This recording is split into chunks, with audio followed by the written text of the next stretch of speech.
راتوں سے اپنی کچھ الگ ہی لیول کی آ رہی ہے. تبھی تو دن ڈھلتے ہی ہم جیسوں کا گھر بیٹھنا بہت بھاری ہے. تو نکل پڑتے ہیں ہم بھی خوشبو لگا کے روز ایک نئی کہانی، ایک نئے رنگ، ایک نئے زاویے کی تلاش میں. اور شہر کراچی کے دھابوں سے کبھی مایوس نہیں لوٹتے. لپٹتے شولے، ابلتا دودھ، پرانی پتی، گندی کیتلی،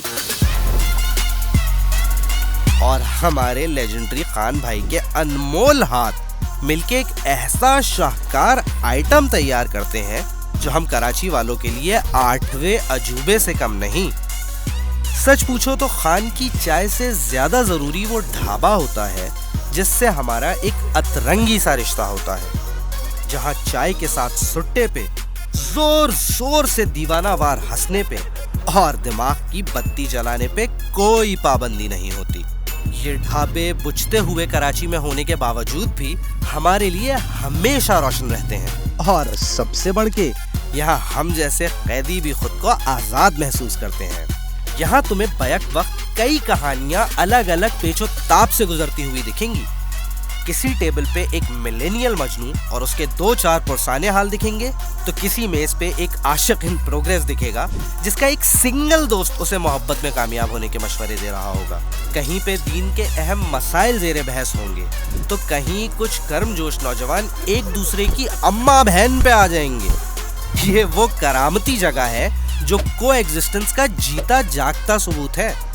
یہاں ترقی کی سیڑھیاں چڑھتا ہوا شخص اور ایک پریشان و بے روزگار آدمی ساتھ بیٹھے ہوں گے اور تمہیں امید اور مایوسی یکجا نظر آئے گی. کلچرل ریفلیکشن تمہاری سوچ ہے. یہاں تمہیں ایسے بوائز بھی دکھیں گے جو پشتون ٹوپی کے نیچے ہندوستانی کرتا، سندھی اجرک، بلوچی شلوار، اس میں سے نکلتا ہوا ملٹی کلر ناڑا اور اس کے نیچے 2 پٹی والی چپل پہن کر کہیں گے کہ اما ہم چنگیز خان کی اولاد میں سے ہیں. ایک کونے پہ کچھ عمر رسیدہ بابے جوان ہو کے آ گئے ہوں گے جو لازماً یا مہنگائی یا حکومت کی نااہلی یا دوسروں کی بیگمات پہ بہت اہم تبصرہ کر رہے ہوں گے.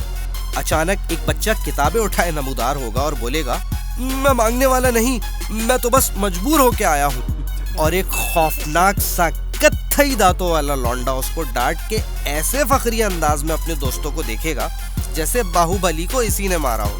کہیں پہ کالے بچھو، گیکو لیزرڈز، کرپٹو کوائن بک رہے ہوں گے، تو کہیں ادھار پہ چائے پینے والے پرانی جارڈن بیلفورڈ کا باپ بننے کی پلاننگ کر رہے ہوں گے. ہوٹل کے بیچوں بیچ ایک جان اسماعیل تو لازمی بیٹھا ہوگا جو تمہیں اپنے ماضی کے وہ قصے سنا رہا ہوگا جن کو سن کے تمہارا دل بھی دھوم مچانے کو چاہے گا. مگر سب سے زیادہ چسپ تمہیں اپنے آگے پیچھے والوں کی باتیں سننے میں آئے گی. یہ باتیں تم پہ حکمت کے وہ باب کھولے گی جو کسی کتاب میں نہیں لکھے.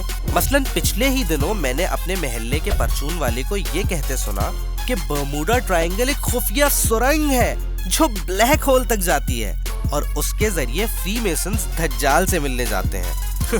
فرق صرف اتنا ہے کہ یہ عظیم فلسفی فری میسنز کو فری مینسز کہہ رہے تھے مذاق سے ہٹ کے. اگر ان مہا پرشوں کو ایونجرز دیکھ لینا تو کہیں منہ دکھانے کے لائق نہ رہے. پتہ نہیں لوگ آکسفورڈ، ہارورڈ اور MIT کیوں جاتے ہیں جب علم کی اتنی قیمتی ندیاں کراچی کے ڈھابوں سے بہتی ہیں. میرے اندازے کے مطابق شاید دنیا بھر کے تھنک ٹینکس نے جان بوجھ کے ان مہان ہستیوں کو یہاں چھپا کے رکھا ہے اور ان ہیروز کو غیبت میں رکھنے کے لیے ہی کراچی کو بے امن کیا جاتا ہے، ورنہ کہیں مغرب یہاں ہی آ کے نہ بس جائے. شاید اسی وجہ سے کراچی سے باہر والے یہاں آنے سے ڈرتے ہیں اور جو ایک بار آ جاتا ہے وہ یہاں سے جانے کا نام بھی نہیں لیتا.